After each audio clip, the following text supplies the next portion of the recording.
दोस्तों, जब से हम लोग मानव इतिहास और एवोल्यूशन के बारे में पढ़ते आ रहे हैं, तब से हमारे दिमाग में काफी सारे सवाल पनप चुके हैं। आज से कुछ 300 से 400 साल पहले हम सिर्फ इस बात का ही अंदाजा लगाया करते थे कि आखिर धरती पर जीवन की शुरुआत किस तरीके से हुई होगी और कैसे कैसे वो सभी जीव आगे जाकर विकसित हुए होंगे। दोस्तों, क्या कभी आपके दिमाग में भी ये बात आई है कि आखिर आज से करोड़ों साल पहले एग्जिस्ट करने वाले जानवरों की हाइट इतनी बड़ी क्यों हुआ करती थी और उनके मुकाबले आज के जानवर सामान्यतः छोटे क्यों होते हैं? कुछ ऐसे ही मेरे दिमाग में ये सवाल भी आया कि आखिर हमारे पूर्वज आज के तकरीबन 4-5 मिलियन साल पहले सिर्फ मांसाहारी जीवन पर ही निर्भर रहा करते थे, तो उनको ऐसी क्या जरूरत पड़ी कि उन्हें अचानक से शाकाहारी जीवन की ओर मुख करना पड़ा? अब मेरे जहन में इन सवालों का आना तो पूरे तरीके से जायज है ना, क्योंकि इतना तो हम सभी जानते हैं कि अगर हमारे पास किसी तरह के रिसोर्सेज का भंडार है तो हम कभी भी किसी नई टेक्नोलॉजी को आमतौर पर डेवलप नहीं करते। अब ये भी हम हमेशा से जानते हैं कि दुनिया में मांसाहारी जीवन जीने के लिए खाने का अंबार लगा हुआ है, तो फिर आखिर ऐसी कौन सी घटना घटी जिसके चलते हमारे पूर्वजों को अचानक से शाकाहारी भोजन की तरफ स्विच करना पड़ा? आज के इस वीडियो में हम आपको उन सभी अनसुने और अनकहे सवालों के जवाब ही देने वाले हैं, जिनके बारे में शायद आपने सोचा भले ही कभी ना हो, लेकिन उनके जवाब आपको सोच में डाल देंगे। तो ऐसे ही कुछ रोचक और विचित्र सवालों के जवाब जानने के लिए वीडियो को एंड तक जरूर देखिएगा और हमारे चैनल अमेजिंग लाइफ को सब्सक्राइब जरूर कर लीजिएगा। दोस्तों, आज की वीडियो शुरू करते हैं आज से लगभग 300 मिलियन साल पहले से, जब धरती पर डायनासोर्स से भी पहले ट्रिलियोबाइट्स का राज हुआ करता था। इनके बारे में बेसिकली आप ये समझ लीजिए कि ये हमारे सालों पुराने पूर्वज हैं, जिन्हें आप बड़े बड़े जानवरों की उपाधि पाने वाले सबसे पहले ऑर्गेनिजम्स के नाम से जान सकते हैं। ट्रिलियोबाइट्स के प्रकट होने के पहले आमतौर पर जीव सिर्फ 1.5 से 2 फीट तक ही हुआ करते थे, लेकिन इनकी उत्पत्ति के बाद से धरती पर 3 से 3.5 फीट के जानवर आने लगे, जिससे आप सीधे सीधे से ये कह सकते हैं कि इस दौर के बाद जानवरों के आकार में वृद्धि होना शुरू हो गई। इसके बाद जो धरती के जीवन पर विकास की लहर दौड़ी, तो फिर उस लहर ने कभी भी पीछे मुड़कर नहीं देखा। ये सिलसिला शायद अनंत काल तक यूं ही चलता रहता, लेकिन ईश्वर को शायद कुछ और ही मंजूर था। जहां एक तरफ सब कुछ बिल्कुल परफेक्ट टाइम और परफेक्ट स्पीड पर चल रहा था, तो वहीं दूसरी ओर इसी बीच दूर से एक उल्कापिंड आया और उसने जैविक इतिहास की करोड़ों साल की मेहनत को एक पल में धूल में मिला दिया। नतीजा, धरती पर कई साल लंबा शांत काल और डायनासोर्स की विलुप्ति। ये एक ऐसा पल था जब शायद जैविक इतिहास वापस से या तो हमेशा हमेशा के लिए खत्म हो सकता था, या फिर इस तबाही के बाद सिर्फ छोटे स्तर पर ही सीमित रह सकता था। खुशकिस्मती से हम बहुत भाग्यशाली रहे, क्योंकि इतना सब कुछ होने के बावजूद भी जीवन को पनपने का एक दूसरा अवसर मिला। इसमें भले ही करोड़ों साल लग गए, लेकिन जीवन ने न सिर्फ समय के साथ अपनी लंबाई में इजाफा किया, बल्कि भारी मात्रा में वजन भी बढ़ाया। उसी का तो नतीजा था कि ग्लिप्टोडॉन और मैमथ जैसे जानवर इंसानों के सामने प्रकट हुए। लेकिन अगर इस लॉजिक के हिसाब से देखें, तो आज के समय में जीवों को तो पहले से ज्यादा लंबा होना चाहिए था, फिर आज अचानक से उनकी लंबाई में ये कमी कैसे आई? इसके बारे में जब हमने थोड़ी रिसर्च की, तो हमें पता चला कि इसके बारे में शोध करी जा रही है और उनके रिजल्ट्स काफी विश्वसनीय और सही लग रहे हैं। हुआ ये कि पहले के जमाने में सभी जानवर अपने अपने हिसाब से जीवन जिया करते थे, जिसमें से सामान्यतः शाकाहारी जीव तो पेड़ पौधों में ही व्यस्त रहते थे, और वहीं दूसरी ओर मांसाहारी जीव सिर्फ नियमित मात्रा में ही शिकार किया करते थे। इसके अलावा उनकी रिप्रोडक्शन की स्पीड भी इतनी ज्यादा नहीं थी, जिस वजह से उनके शिकार करने की जरूरतें भी ज्यादा नहीं पड़ी।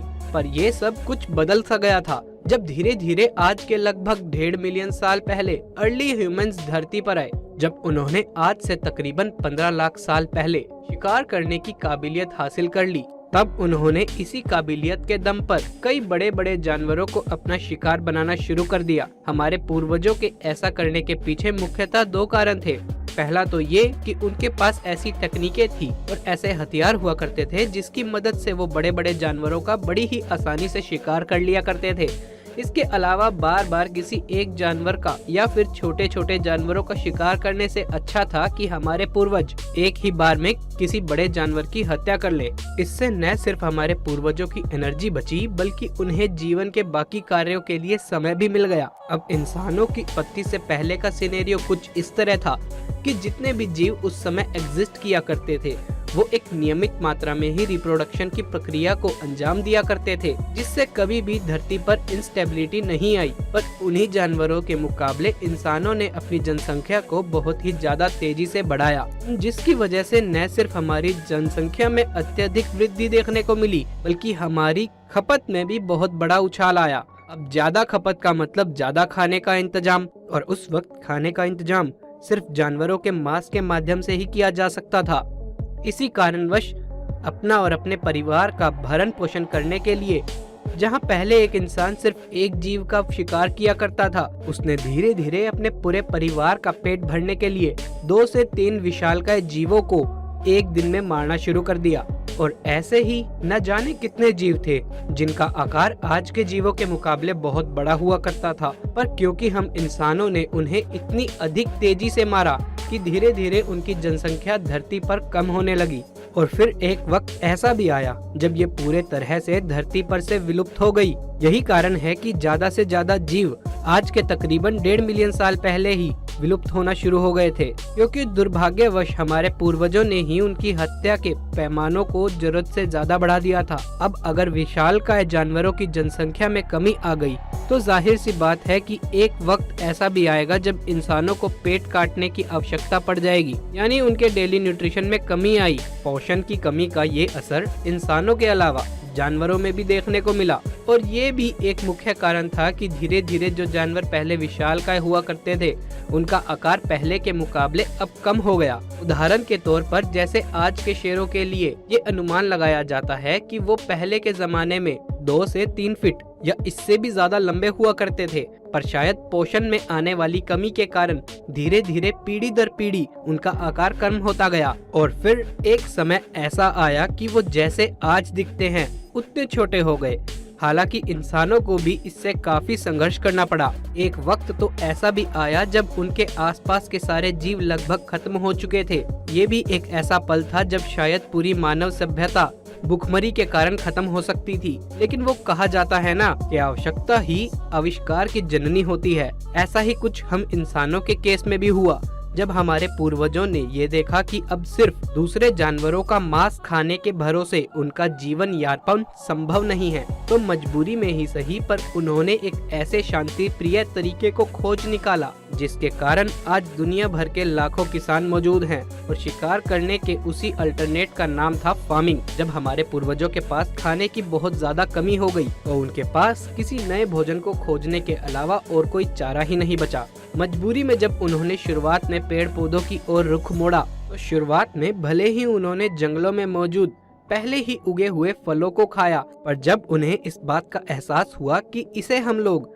एक परमानेंट खाने के स्रोत में भी इस्तेमाल कर सकते हैं, तो उन्होंने इसका सदुपयोग भी किया, और इसी कारण प्रथा शुरू हुई खेती करने की और शाकाहारी जीवन जीने की। धीरे धीरे ज्यादा से ज्यादा लोग शाकाहारी जीवन की ओर अपना रुख मोड़ने लगे, और दुनिया भर में खेती करने का और फलों और फूलों के भरोसे अपना जीवन यापन करने का कॉन्सेप्ट काफी जोरों शोरों से शुरू हो गया। धीरे धीरे इंसानों में भी 2 तरह के इंसान विभाजित हो गए, एक वो जो शाकाहारी बन गए और दूसरे वो जो मांसाहारी बन गए। इसके अलावा खेती ही वो इकलौता माध्यम था जिसने हम इंसानों को जानवरों की जरूरत से रूबरू कराया, क्योंकि जब इंसानों ने खेती करना शुरू किया तभी उन्हें पता चला कि अगर हमें खेती को एक अलग मुकाम पर ले जाना है तो हमें गाय और कुत्ते जैसे जानवरों की बहुत ज्यादा जरूरत पड़ने वाली है। ऐसा इसलिए क्योंकि जानवरों की मदद से जिस स्तर पर खेती की जा सकती थी वो बिना जानवरों के संभव ही नहीं थी। बस ऐसे ही धीरे धीरे कुछ बदलाव आते गए, कुछ निर्माण होते गए, और देखते ही देखते एक के बाद एक आज खेती दुनिया के हर कोने पर की जाती है। कौन सोच सकता था कि ये आपदाएं इंसानों के लिए खाने के एक नए अवसर को जन्म देगी, और बस कुछ इसी तरह जन्म हुआ इंसानों के आधुनिक युग का। तो दोस्तों, आज की वीडियो में बस इतना ही। अगर इस वीडियो में आपको कुछ थोड़ा सा भी नया सीखने को मिला या फिर इंटरेस्टिंग लगा हो तो प्लीज इस वीडियो को लाइक जरूर करें। अपने फ्रेंड्स और फैमिली के साथ इसे ज्यादा से ज्यादा शेयर करें और हमारे चैनल अमेजिंग लाइफ को सब्सक्राइब करके बेल आइकन को दबाना बिल्कुल ना भूलें। फिर मिलेंगे किसी और वीडियो में जल्द ही दोस्तों, तब तक के लिए धन्यवाद।